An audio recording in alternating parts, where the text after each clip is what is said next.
Hi, welcome to lessonswithtroy.com. Well, today's lesson we're going to learn my arrangement of the traditional tune Shenandoah in GBD tuning, and I do it in the key of D. So let's go ahead and get started with that first phrase, and it'll be the intro of this tune. Okay, let's just jump right into this tune and I'll show you this intro that I made up. And it's what's called a 1-6-4-5 chord progression. It's called that because you start off with the 1 chord of your key, your D chord. And then you go to your 6th chord, which is a B minor. Then you go to your 4 chord, your G chord. And then you go to your 5 chord, your A. Okay? Now these aren't exact, note for note triads. Basically I'm keeping this A note here, which is on my 3rd string, 2nd fret. I'm keeping that consistent through all the chords. And also I'm keeping my 4th string and 1st string open consistent through all the chords. So it gives it kind of a more modern kind of a sound. Now what I'm doing here is I'm doing this roll. And I'm doing that throughout all the chords, and I'm just basically changing the root note as I go through the chords. So for that chord, that's my D chord, you start off with your open 4th string there, and I'll show you the right hand in just a second, but let me show you exactly what my left hand's doing. It's basically staying right here, except when I go to the A chord and I do that pull-off lick. Right, but for the D chord, we got an open 4th string, to 2nd fret of my 3rd string, back to open 4th, open 1st, 2nd fret of my 3rd, open 4th, back to 2nd fret of my 3rd. So you get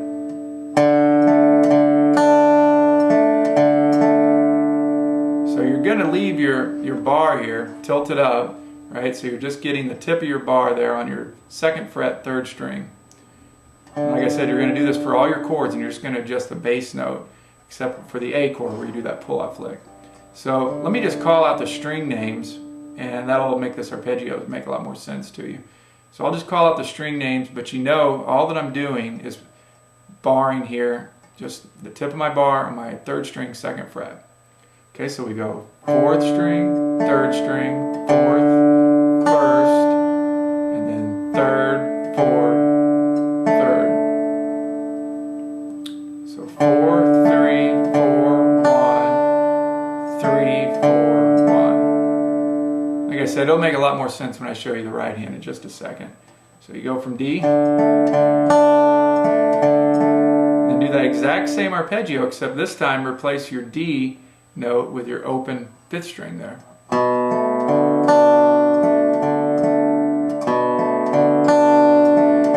Right? Okay, when you go to the G chord, replace what you were playing, that open D.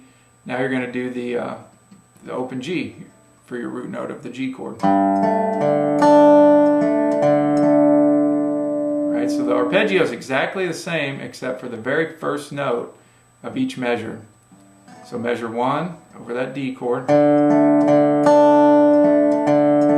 Measure 2 over the B minor chord. Switch your root note to a B, your open 5th string. 3rd measure, switch it to an open 6th string for your G chord. Now this is a little bit different for measure 4.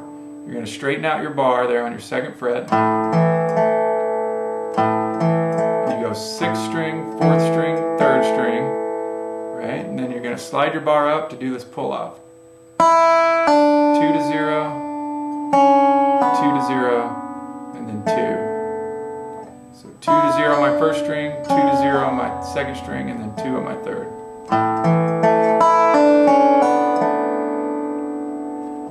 Okay, so let's run through all 4 of those measures, measures 1 through 4. And if you have your tab, I suggest you have it printed out, following along. And I have everything written out there, including the right hand fingering. Okay, so measure 1 over the D chord. Measure 2 over the B minor chord. Measure 3 over the G chord. Measure 4 over the A chord. So as you can tell, my bar stays exactly the same. It's all happening within my right hand there. So let's check out the right hand for those 4 measures. Okay, so here's the right hand for measures 1 through 4, basically half of the intro of the tune Shenandoah. Okay, start off with that D chord. Okay,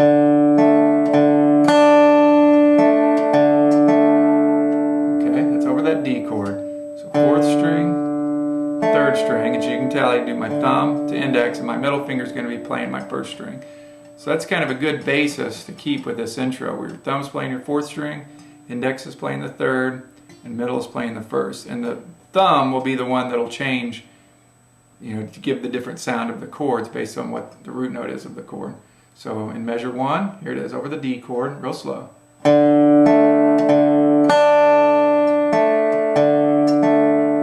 And then you switch to your 2nd measure for that B minor chord. And all you do different is now your thumb is going to be playing this open 5th string, which is the B note for the root note of our B minor chord.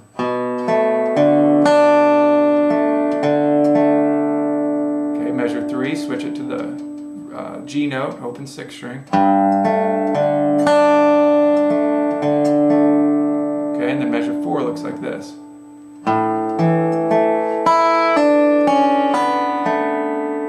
There's several ways that you can play that as far as the right hand fingering goes. There's what I have written down. Thumb, thumb, thumb, then middle, index, then thumb. Okay, so once again, measures 1 through 4, slowly.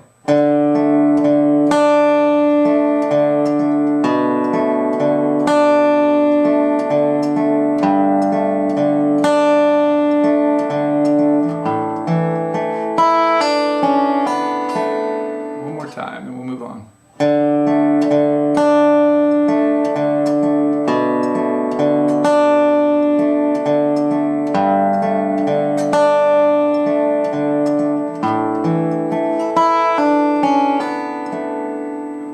There's a 1-6-4-5 chord progression where you don't really have to even move your bar around hardly at all.